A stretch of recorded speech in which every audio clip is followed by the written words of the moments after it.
Lorsque la dernière contre-attaque de Daesh est repoussée par les combattants kurdes de Kobané, le monde entier respire.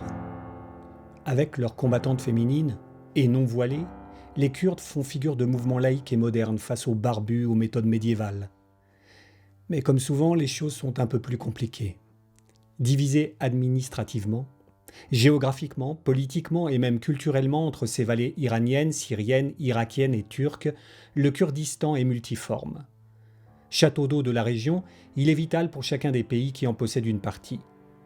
Et depuis la fin de l'Empire ottoman, ces mouvements autonomistes sont systématiquement utilisés par les services secrets nationaux pour nuire aux voisins.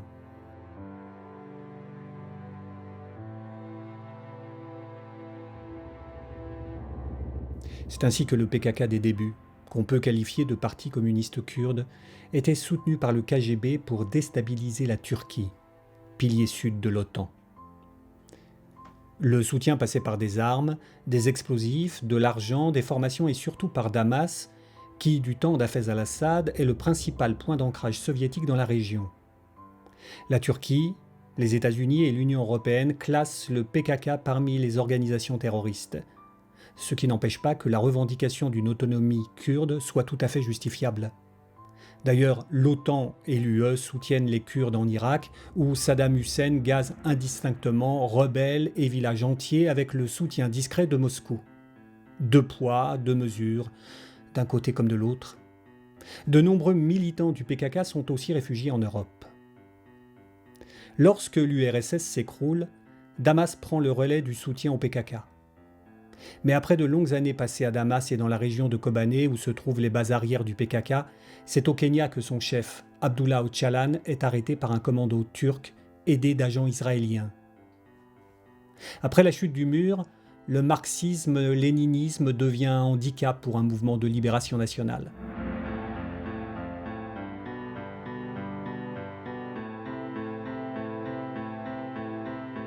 En prison, Öcalan lit beaucoup pour se trouver de nouveaux sponsors. Il étudie les libertaires américains et Marcuse, fait des offres de dialogue et de paix à Erdogan dans le cadre d'une confédération qui romprait avec le stalinisme en matière économique. Mais pas forcément avec ses méthodes, comme on le verra malheureusement dans les zones libérées par le PKK et ses alliés en Syrie.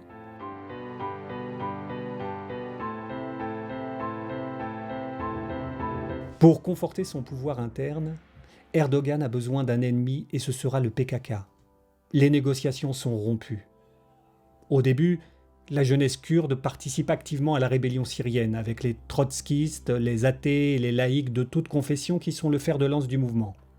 Vite rejoints par les frères musulmans soutenus par la Turquie et principalement le Qatar. Le vieux PKK et son allié local, le PYD, se rapprochent au contraire du régime de Bachar al-Assad, négociant l'autonomie de leur région contre la neutralité dans la guerre civile qui démarre. Mais les services de Bachar jouent double jeu et utilisent Daesh pour atteindre leurs objectifs. Les villes passées à la rébellion qui font face au régime sont attaquées par derrière et prises les unes après les autres par l'État islamique. Le monstre sunnite, commandé par des officiers bassistes irakiens, accomplit sa mission. Convaincre le monde par ses atrocités de laisser Damas écraser dans le sang ces révoltes islamistes barbares.